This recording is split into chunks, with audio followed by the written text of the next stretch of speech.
Hello, this is Aries once again reading the No.6 light novels, but you already knew that. We are on chapter 5. Chapter 5, a lot happened last chapter. Oh boy, that was some good shit. That was some good shit. I hope this is some more good shit because how could it top that? I know it's gonna top it. One way or another. What am I saying? Anyway, I have tea. Let's get into it. Chapter 5, The City of Light. After their meal, Nezumi placed a petri dish and a pair of tweezers in front of Shion. I extracted this out of your incision. Try opening it up. This is probably right in your field. My field? In the petri dish was something black and stringy, about 2 centimeters long. Shion plucked it up with the tweezers. The slimy black object dangled from them and looked half melted. Upon closer scrutiny, Shion could make out evidence of something filmy at the end of it. This is so gross. Readers note, this is so gross. These are wings? Looks like. I have no idea.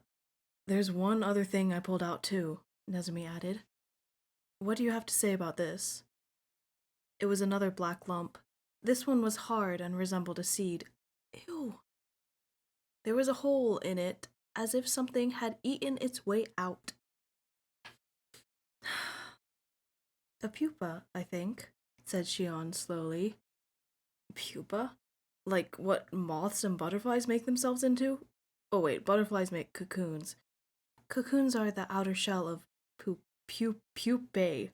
How do you pronounce this? Readers know, how do you pronounce this word actually and not sound like an idiot? How do you pronounce this and not sound stupid dumb dumb? I don't know. Okay. Shion explained. Embryo, larva, pupa, and imago. Most insects go through their development stages in this order. This one is probably some kind of bee. You can tell? There are signs of wings beginning to form. Okay, he's being smart. The membranous easy. The membranous qualities, the fact that there are 4 of them, and more than anything, Shion swallowed. I saw it with my own eyes. A black bee flying out of Yamase-san's neck. And that bee is this black thing. And that bee and this black thing are the same thing? If I'm not mistaken, probably. This one couldn't complete its metamorphosis in the pupal stage. It managed to eat its way out of the shell, but it couldn't become a fully grown imago. It failed. Imago? Why? Why? He was right. Why was that? Why was typo, why was same bee that had hatched? Why was the same bee that had hatched, undergone metamorphosis, and become an imago inside Yamase, unable to break out of its pupal stage here? Was it a coincidence, or... Shion shook his head. I don't know. All I know is that this is a parasitic organism, and it feeds off humans. Nezumi stared unblinkingly at the petri dish. A parasite bee, he muttered. I thought bees only fed off flower nectar. Those are just one species of bee, like the honeybee.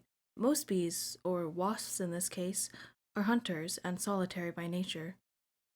And there are parasitic wasps too? Shion nodded. Nezumi's questions were simple and brief, and were easy to answer from Shion's knowledge, but none of the questions were off the mark. They tread lightly, but accurately, on the point of focus. With each question he answered, Shion felt a growing unease, like he was being backed into a corner. He felt like he would unwittingly slip and let something horrific escape from his lips. But you can't be afraid, he told himself. He couldn't turn a blind eye and let things slip past him. He couldn't pretend that nothing had happened and refuse to inquire, to take action. He stood in the position of one who had experienced it. He had been a host to the parasite, fought with it, and prevailed. and like a symbol of this battle, he bore the red serpent on his body. Yes, this was his imprint. Nezumi's face was peering into his. Shion returned his gaze steadily and spoke.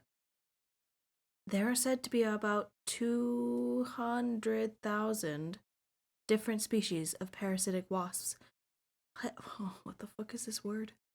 Hymenoptera,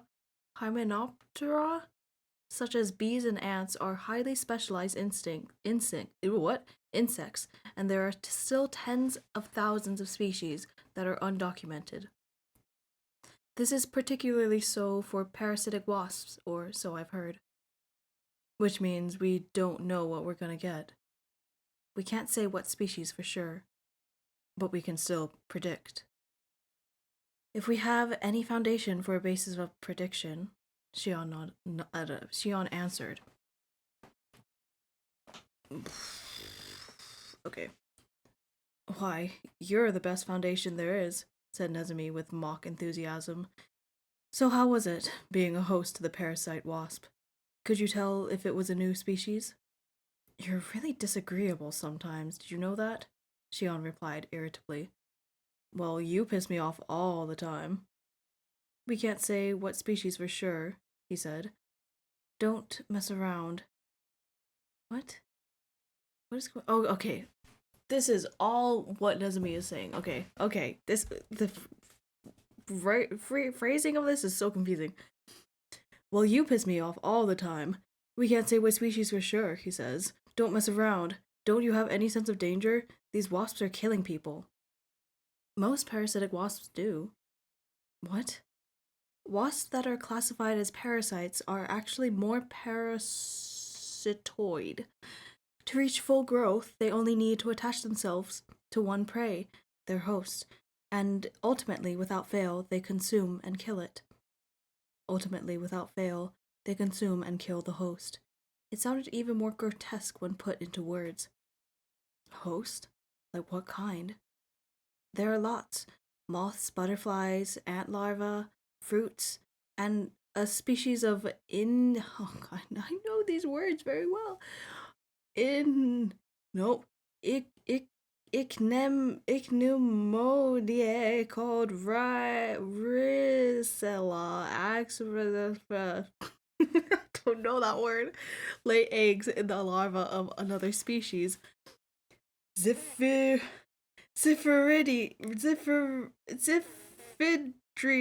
Oh god, what the fuck is these? Ah! And makes it its host. Thank you for that, Shion. Thank you for giving me so many confusing words to pronounce. What the fuck? Okay. Somebody with a degree in some kind of, I don't know, biology course or something that has to do with bees and bugs knows how to pronounce those words. I do not. So they kill each other even if they're from the same species? Wow, I thought only humans killed their own kind. So? Are these parasite wasps that attach to humans as what? Are there parasite wasps that attach to humans as hosts? I've never heard of any, replied Shion. There are other organisms that are parasitic to humans, viruses, bacteria, ticks, fleas, and the like. I've heard once of a warble fly that laid eggs in a boy's head, and one of them invaded his brain, but that was an unusual case, I think. I've never heard of any wasps doing that. The question is, Shion said thoughtfully, how was it able to lay eggs in a human body in the first place?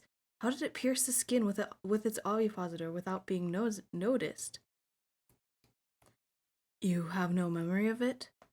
No, I didn't feel any pinch or any pain or itch. It never crossed my mind that I'd been stung by a wasp. So they can lay their eggs without their host noticing at all. Not only that, they also grew with astonishing speed, and when they do, they must excrete some sort of substance that rapidly accelerates aging in the host, and inevitably leads them to death. Even the process of rigor mortis and dissipation gets sped up. And finally, as a full-grown imago, The parasite wasp eats its way out of the body and escapes outside. There was a moment of silence. Shion and Nezumi looked at each other and exhaled at the same time.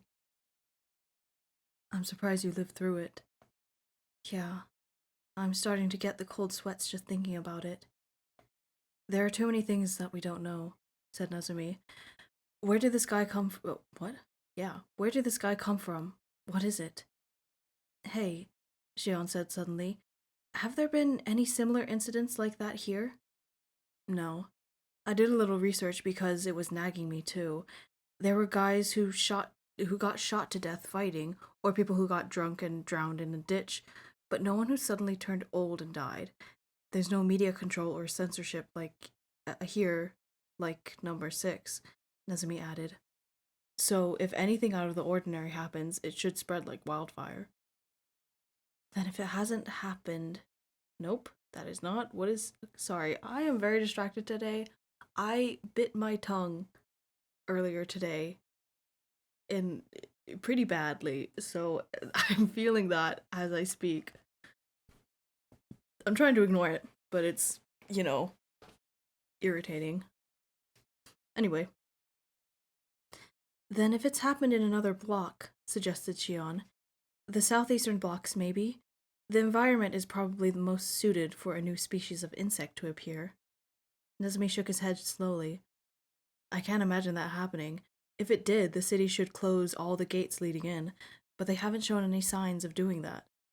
Produce is still being shipped from the southeastern blocks as usual. The north block is the same. Then the wasp definitely must have come from No.6. I can't believe it, Shion muttered to himself. Unbelievable. You're certainly right about that. Nezumi's fingers lightly tapped the petri dish. His shoulders shook slightly. Nezumi? Nezumi's head was bowed, and a quiet chuckle escaped his lips. It soon turned into a howling laughter. It echoed into the underground room that overflowed with books. Nezumi collapsed on the bed, holding his stomach and laughing harder still. Shion lunged for a pitcher of water and emptied it on Nezumi's head. Hey! Nezumi sprang up. What the hell are you doing? Are you alright? Alright, I'm soaking wet here. I thought you were undergoing a fit of hysteria or something, so What do I have to throw a hysteric fit for? Well, you just started laughing randomly. I just thought. I only laughed because it was funny. Funny? What is? Nezumi shook his head violently. Shion's face was petaled with water droplets. It's hilarious, isn't it? Where did this thing originate? No.6. There's a mysterious man-eating wasp flying around in this utopian model city, the holy city, if you will. This is city of the future. The epitome of modern science, and it's being eaten by bees. Hilarious. It's not something to laugh about. People are dying. Nezumi stood up. He walked over to Shion and drew up to him face to face. Nezumi was right, Shion thought. He was tall. He easily exceeded Shion in height by several centimeters. What? Shion unconsciously took a step backwards.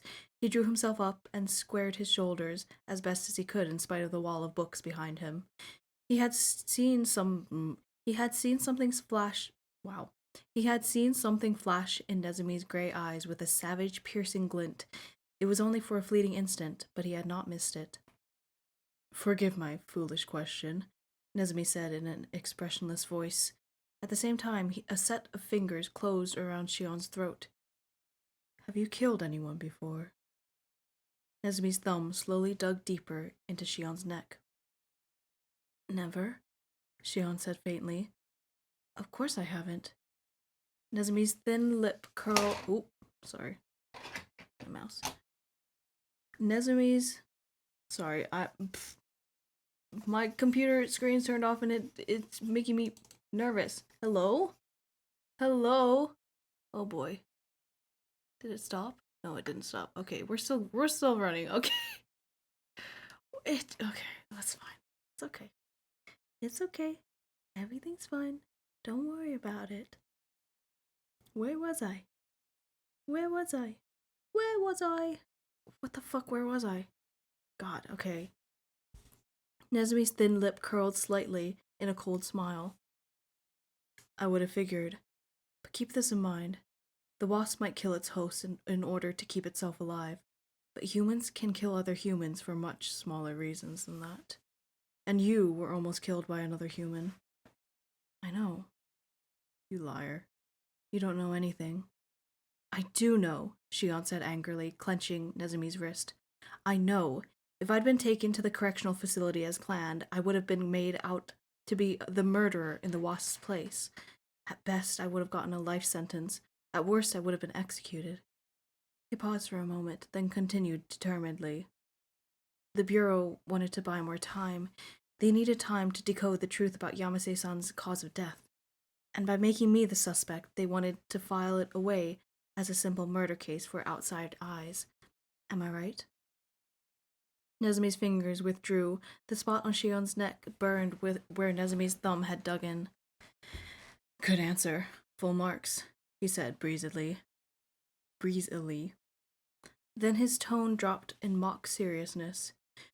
It seems this unbalanced young man tumbled from the ranks of the elite, engaged in this crime out of resentment for the city.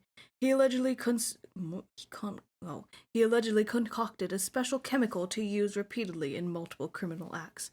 Thanks to the efforts of the Security Bureau, however, this young man has been put under arrest. We would like to reassure the city. What the hell? Nezumi. We would like to reassure the citizens of the city that they are perfectly safe.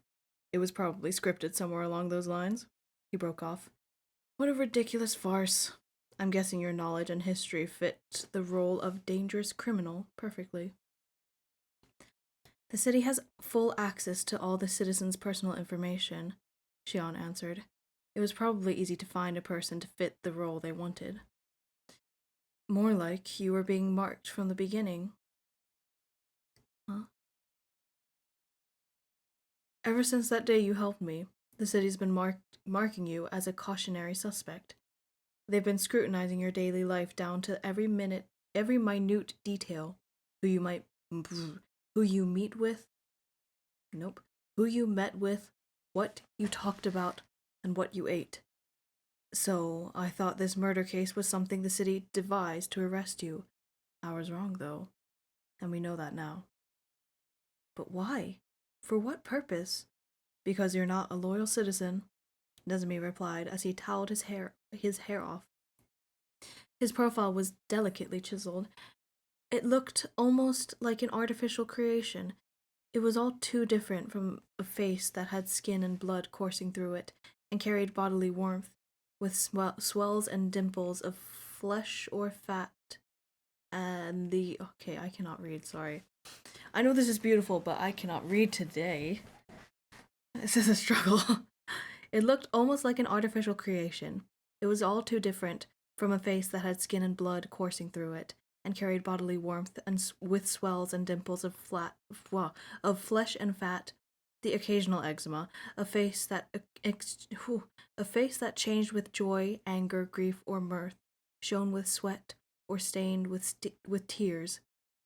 This was no human face. It looked like a doll that had been crafted with utmost precision. But even so, Shion thought, and clenched his fist. The wrist he had grasped minutes ago had been warm and throbbing with a steady pulse. Hey, reader's note, what the fuck did that mean?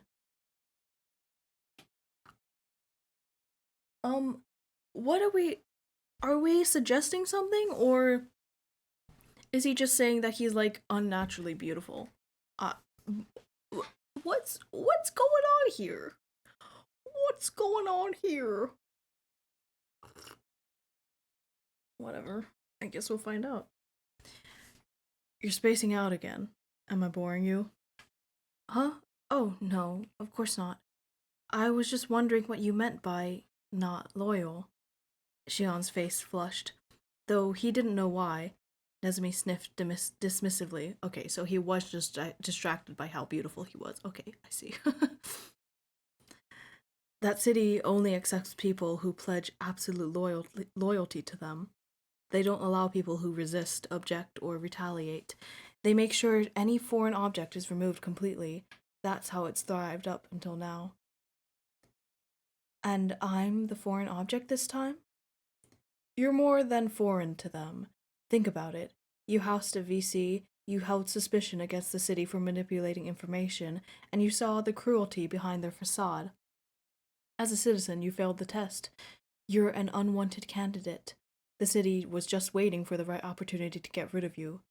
Hey, Nezmi said abruptly, tell me, what does the immune system do when a virus invades a human body? Huh? Shion was caught off guard. Well, first, the natural killer cells, that's a type of lymphocyte. Oh, I know that word. Oh my god, I know that word. Find the cells that have been infected with the virus and destroy them. Then the oh, I should know this. I should know this. I was in school. Ribonucleus becomes active and suppresses the spread of the virus. Next, that's enough, Nezumi interrupted. Geez, I set you off explaining something and you don't know when to stop. That's why people get pissed at you. You're the only one that seems to get irritated at me. Nezumi ignored him. Hang on. Reader's note. I'm pissed at you because you keep saying all these words that I can't pronounce. Okay, anyway. Nezumi ignored him and gave a short, derisive laugh. So basically, in the city, you're a virus, and that's why they tried to erase you. I'm a human. I won't be erased that easily. Nezumi sighed deeply in exasperation. It's easy for humans to kill other humans, you know. Shion clenched his fist tightly again. But they can save people, too. What? You saved me, Nezumi, he said earnestly. Parasite wasps don't help each other out, but people can save other people. Am I wrong? Nezumi smiled briefly, and his gaze slid away from Shion. You're as stupid as they come. Hopeless. Where did you think of that sickening cliché? I told you, I'm only repaying my debt. And I told you you've already paid enough. How generous of you to have such low estimations of my debt, said Nezumi sarcastically. Then you must have had pretty high estimations. Nezumi let out a long breath and looked up to the ceiling. He bit his lip in silence as if to grope for the right word. The mice gathered around his feet. You don't understand, he said momentarily. No, wait, no, this is Nezumi speaking, my bad. You don't understand, he said momentarily. No amount of words would probably make you understand. That day, 4 years ago, I'd mostly given up. Given up means the end of you. I knew that. But there was no way anyone would help me or lend me a hand. That's what I honestly thought. I couldn't ask for help. I had nowhere to run. I snuck into Kronos, so tired I couldn't move, and I thought about how it was only a matter of time until I was caught. He paused and spoke quietly. I felt so humiliated. I wondered if the whole reason I was born was just to die in humiliation like this. Don't laugh. Shion would never have been able to. The sounds of that night, 4 years ago, were echoed in his ears. The sounds of the wind, the trees, and the whipping rain meshed and undulated, rising vivid and sharp in his mind. And amidst the din and darkness, a sopping wet boy was curled up on the floor. And then the window popped. What the fuck? I can't read, but we're continuing. And then the window opened. You threw it open wide, didn't you? And you spread your arms open. Yeah, I remember. I felt really restless and I wanted to scream. To me, it looked like you were calling, beckoning for me to come in. I thought this was unbelievable. And it was happening right this moment. And you even left the window open when you ducked back inside. I was going to turn off the atmosphere control system. I don't care for what reason. That window you left recklessly open was my stroke of luck, and the fact that you didn't call the security bureau on me, but instead treated my wound and even gave me food was another miracle. I found out for the first time that things like this could happen, that a helping hand could be extended miraculously like that. You were the first one that taught me. Like all of these. Nezumi slowly looked about his room. These thousands of stories here. You taught me that sometimes we encounter the most unexpected things, and that's why I was able to survive. He lapsed into momentary silence. So you're right. There are times when people are saved by other people, and you're the one that taught me that. You were the only one that taught me that. The debt I owe for that is high, unfortunately for me. Nozumi's voice was so quiet, it was almost a murmur, but it was deep and clear and rang pleasantly in Shion's ears. So that's what it was, Shion thought, and spread his fingers as he looked at his palm. That night, when he threw the window open with these hands, he had called in a miracle along with the wind. Don't get too carried away, said Nezumi, his words quickly turning my god, brisk? Brusque? Is that a word? Brusque? Sounds like a word. I'm giving you the guest treatment because I owe you. If you get carried away and start acting cocky, I'm going to kick you out. Fine by me, said Shion mildly. I don't know if you'll take my word for it, but I'm not the type to get carried away too easily. But how did you find out I was in danger? He asked curiously. It's not like you were keeping constant watch over me these 4 years, right? Nezumi plucked a gray mouse up and held it out at Shion. It was the smallest among all the mice. Take a close look. Shion held the mouse in his palm and brought it close to his face. Is this a robot? Pretty well made, isn't it? It has a set of built-in sensors. This thing is small enough that it can slip through the city surveillance net and move around quite a bit. This depends on the area, though. Did you make this? Well, yeah, he said casually. While I was away from No.6, this guy was the one sending me data about you. Shion lightly closed his fingers and around the mouse in his hand. It had none of the warmth and softness that was characteristic of living things. Conversely, he scooped up one of the mice scurrying about his feet and held it in his palm too. This one had a faint but definite warmth and pulse.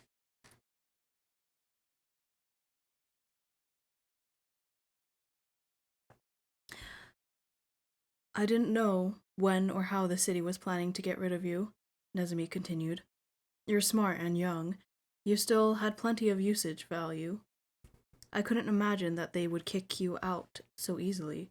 I figured once they discovered how useful you could be, they'd take full advantage of that. Writing you up as a murderer was probably a piece of cake for them. You were their scapegoat, he sneered. They were keeping you enclosed in a corral until the ceremonial day, when they would drag you out in front of everyone and make a flashy show of chopping your head off. So I've gone from being a virus to a goat, huh? Not much of an improvement. Hey, goats are cute. More lovable than you, anyway. I appreciate the compliment, said Shion unamusedly. So this little guy sensed the change going on around me and came to notify you. Yep. It started that day when that man died of unnatural causes at the park where you worked. After that, the Bureau started stepping up their surveillance on you. And like adding icing to the cake, your coworker got killed too. It was a perfect opportunity to put you under arrest. Surveillance. I didn't even know I was being watched. They do it so you don't notice. Once you do, it's too late. It's scary. You're noticing now. Nezumi sniffed in derision. Shion raked his bangs. What? Yeah. Shion raked his bangs up. He was confused about what had happened, what was about to happen, and what he was supposed to do from now on. He knew almost nothing, and it was terrifying not to know. But there was one idea, although it was mere speculation, that had sparked in Shion's mind. End of part A. On to part B. Let's go. All right. I will have to say though, this novel, there's so much dialogue in this. I was not expecting this much dialogue um at all. It's almost all dialogue, at least for the past two chapters. Before that it was a bit like more balanced, but now it's like all dialogue. That's crazy. I keep having to switch my voice. It's fun though. I like it. Alright, let's go. Nezumi. Hmm? Could it be the park? The what? The forest park in the center of the city. My workplace. Could that be where the parasite wasp originated? Why? Said Nezumi. That park is right in the middle of the city. It might be a forest, but it's still artificial. All the wildlife is managed and controlled by the city. If a parasite wasp sprung out of nowhere, they'd notice. That's true, but out of all places in the city, the park would be the most adequate environment for a new species to appear. And all the victims so far, including me, were in the park when it happened. Of course, Xion hesitated. I don't know if there's been any casualties anywhere else, but I think part of the reason why the city suspected me was because the incidents were concentrated in that location. But if that's the case, that monster must have been born there somehow without being noticed by the control systems. It's plausible, right? And what's more, the park is where lots of people gather. No shortage of hosts, said Nezumi grimly. It was a park that was beautifully and conveniently crafted for the citizens. If a species that preyed on humans actually did inhabit it, then...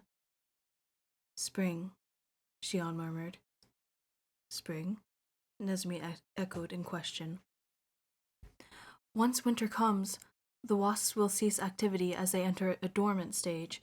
The eggs that have been laid already will probably pass the winter as they are. Inside people's bodies. Yeah. And when spring comes, they'll be able to resume activity as an imago. Then they'll hatch all at once.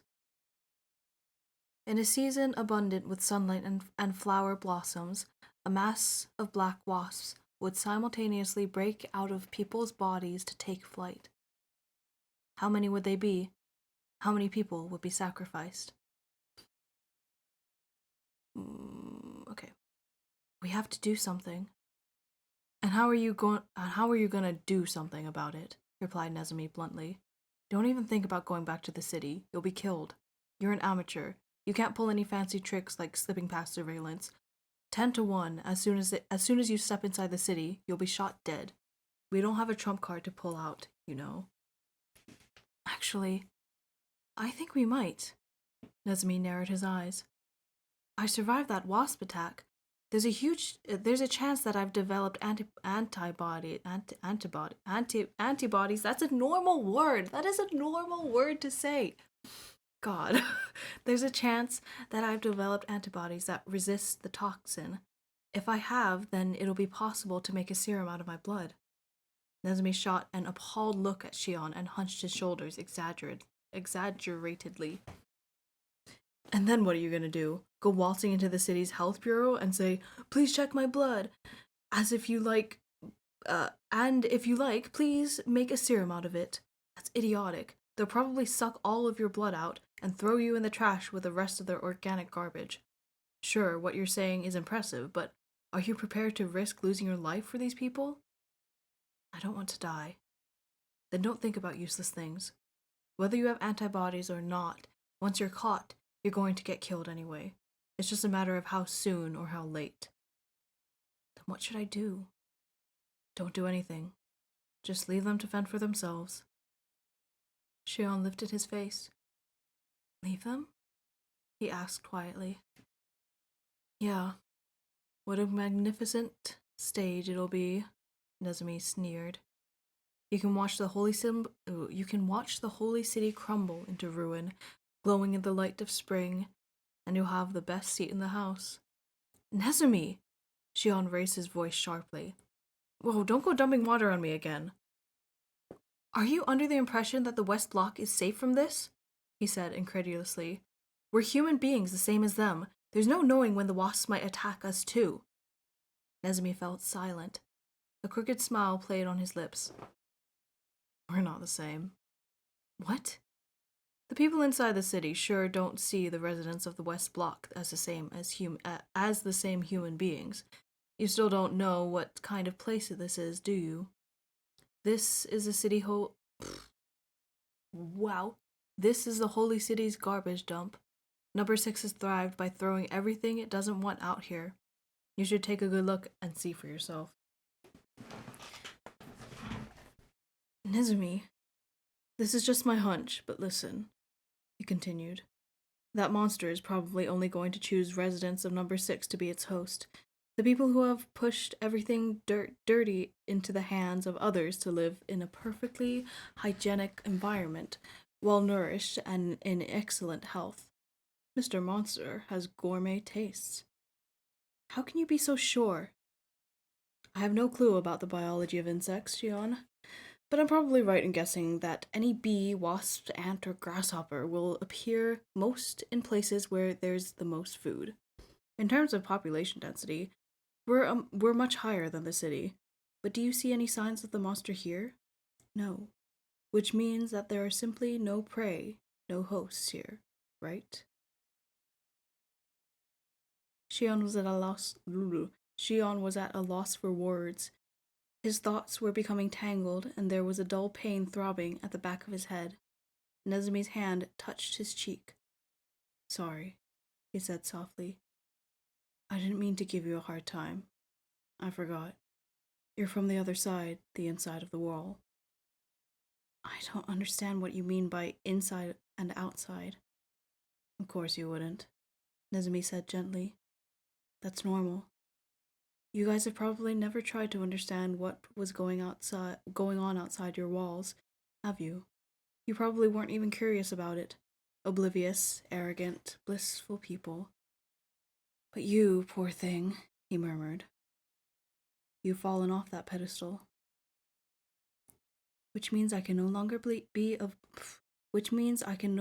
oblivious, arrogant, or blissful anymore. Is that what you want to say? Wow, let me read this whole thing again. Which means I can no longer be oblivious, arrogant, or blissful anymore. Is that what you want to say?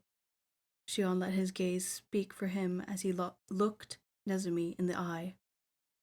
If arrogance is knowing nothing and never having tried to know, and if my blissful life until now has been built upon this arrogance, then sure, I don't mind throwing everything away. Falling off my pedestal would be the best thing that could have happened to me. My man. I love him. I love him. I could cry. Am I crying? Maybe. That's none of your business. I just love him so much. He gets it. He fucking gets it. Okay. Nezumi, he said steadily. I want to know the truth. I want to know what's real, what's happening to this world I'm living in. I want to see its true face. Nezumi hunched his shoulders and flashed him a wry smile. Such youthful words. We're the same age.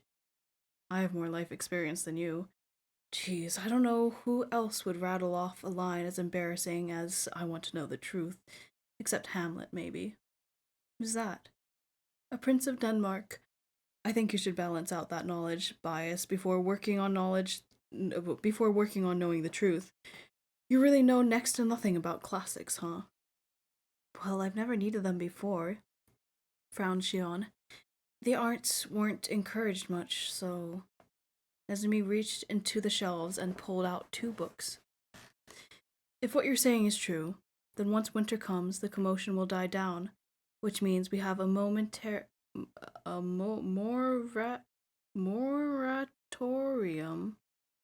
Is that a word? Moratorium? Until spring. Okay. Probably. Then there's no need to get worked up, he said airily. Nothing will come of it. So, until you recover and you're well enough to move around, you can read him these. Him? A brown mouse scurried up onto Shion's knee and stood on its hind legs. Stood on his hind legs. He loves Macbeth. The other is Faust. Ever heard of it? No. Nezumi grimaced and heaved an exaggerated sigh. If feeling prompt not, if it doth not flow, fresh from the spirit's depths, with strong control, swaying to rapture every listener's soul, idle your toil, the chase you may forgo. Is how it goes. You should give your brain a break and work on training your soul. Your mama used to read to you, right? Yeah. The mouse squeaked insistently. What? Hang on, I'm trying to figure out who is speaking right now because it's so much dialogue that it's very difficult to tell sometimes. Oh right, speaking of Mama, I have a message from yours. From yours? I have a message from yours. I almost forgot. Hey, hang on, what the fuck? Okay. I bet he's being a bitch. I bet he's being a fucking bitch. Huh? A faint color rose in Nezumi's cheeks as he obstinately obstinately, that's a word, as he obstinately turned aside. Well, since you managed not to die, I figured it wouldn't hurt to tell your mother that you're over here now. He wasn't being a bitch. Oh my god, that's me. You went to see my mother? Not me, he said briskly. I stayed in the underground tunnel. This guy, the brown mouse, tilted its head to one side. He went for me, with the note in his mouth. One of the oldest tricks in the book, but surprisingly, it got past surveillance without being noticed. Thank you. Stop that. Nezumi pulled a face. Don't give me that teary-eyed look. Aren't you embarrassed at all? I was talking to this little mouse here. Oh, well then. Shion really was grateful. Now that he knew how difficult it was to get past the wall, he felt grateful from the bottom of his heart that Nezumi had taken the same risk again just to deliver this message to his mother. So this is what it means to gain knowledge. Your mom's got some guts, Nezumi remarked. She managed to give me a reply without getting caught. Nezumi tossed him a rolled up strip of paper that was about half the size of his finger. There was a message, hastily scribbled, onto it that he could barely read. I'm trying to read it, but I cannot. What? Okay, there's a picture of it, and I cannot read that. And it seems neither can Shion. What does this mean? He and Nezumi looked at each other in bewilderment. It's a letter that your mama wrote to her beloved son, said Nezumi. Don't you have any clue what it might be about? Not really, replied Shion doubtfully. K probably stands for my mother's first name, but this? Not sure. It's probably an address. Not that building numbers would do any good here. Latch building, huh? I guess I'll look into it. So that must mean my mother knows someone who lives in the West Block. It was a surprise to him. He had never heard Karen utter a single word about anyone who lives here. Nezumi snapped his fingers smartly. Oh, I know. Huh? Maybe he's your dad. Fat chance, retorted Shion. Look who's had one too many stories to read. Aren't you embarrassed at all? Nezumi tisked in disappointment. You're getting better at your comebacks. But, well, I guess you're right. It's your typical script for a cheap melodrama. A father and son reunite in tears after 16 years of estrangement. Nezumi's voice turned deep and burly. I've missed you, son. Me too. Oh my god, what? They're roleplaying now. Me too, father. Shion bounded into Nezumi's widespread arms. They circled around his back. It was warm. For an instant, the frigid touch of Yamase's dead body flashed back in his mind. But it was this warmth here not that coldness, that he wanted to remember, and Shion vowed never to forget the heat of the body that was in his arms. He wished all beings, himself included, could continue to be living beings. He didn't want his life unfairly wrenched away from him. He could feel it, the pleasure of living, breathing, and possessing a body of warm flesh, soak into the depths of his core. Nezumi gently detached himself. "You're getting better at picking up your cues," he said approvingly. "I know. I've come pretty far in a short time, haven't I?" "Quite an excellent pupil. Shall we go then?" "Where?" "Outside." Darkness had fallen outside. Here in the West Block, night and complete darkness seemed synonymous. A chill wind nipped at Shion's skin. "Look," Nezumi pointed. Number 6 was carved out in the darkness, bathed in light as it glowed in the distance. "It's always shining like that. Morning, day, and night. Pretty, isn't it?" "Yeah." "But where you're going to be living from now on is here." The land was sunken in darkness, with a sparse scattering of lights here and there. They burned forlornly and made the surrounding dark look even more inky black. The clouds above broke and the moon peeked out. It was a crescent moon, a thin sliver, almost like a clipped nail, floated in the empty sky. Nezumi crouched down to pick something up. "Look at this." It was a dead wasp. "This looks just like a regular paper wasp." "You were right. It looks like the season for wasp activity is over." By springtime, Shion trailed off. It was possible that the city would hold out somehow until spring. It gave him a few months' grace period until the fatal judgment would fall. "If you're serious about fighting the parasite wasps, I won't get in your way," Nezumi said. "But if that means helping Number 6, I'm backing out." "Do you have a grudge against Number 6? There was no answer. The wind blew stronger. The canopies above creaked and rustled. Whoa, what the fuck is going on with my pronunciation? The canopies above creaked and rustled as they swayed in the darkness. "Shion." "Hmm?" "That city where you were born and raised in. That's the biggest parasite." "Huh?" "It latched onto the host, sucks out all its nutrients, and devours it whole.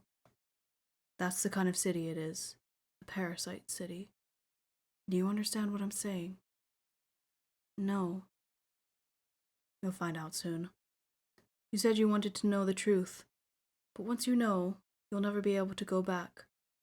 I would prepare myself if I was you." "I've already come too far to go back anyway, wouldn't you think?" "I guess so." Nezumi's quiet laughter carried on the wind. His voice was dry and hollow, as if to compliment it. "If you find out the truth and still want to protect Number 6, then..." In the darkness, Nezumi's face turned to his. Shion could feel his gaze. He could almost see the gray of his eyes just as vividly. "Then you're my enemy, too."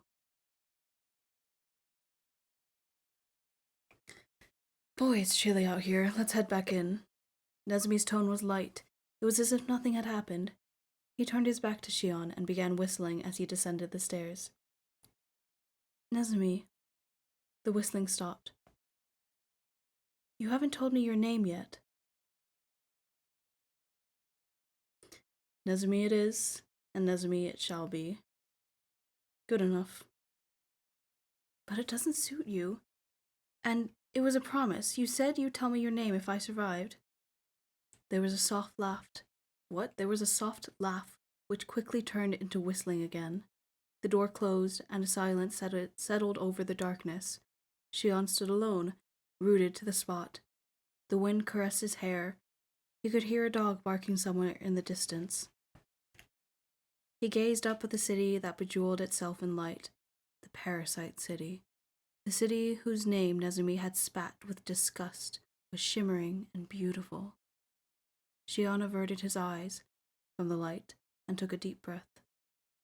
Then he descended slowly down the steps to the room below.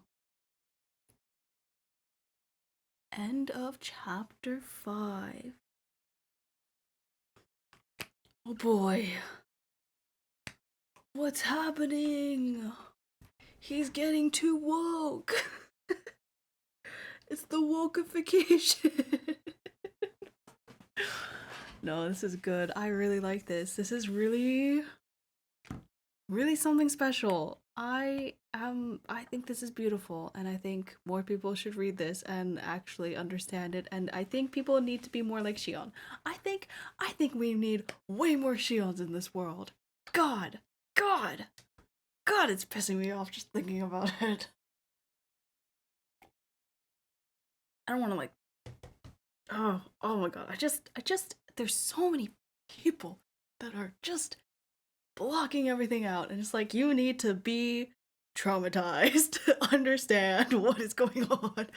Oh, you know what I mean? And even if they are, then they just like try to ignore it.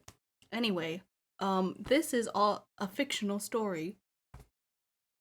However, I am pretty sure it is like 99% based off of, not 99%, you know, like the underlying message is there, and I see it, and I see it, and I'm loving it.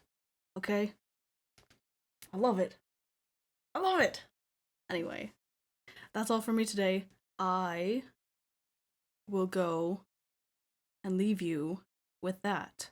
So, I hope you have a great rest of your day. And yeah, that's all. Goodbye.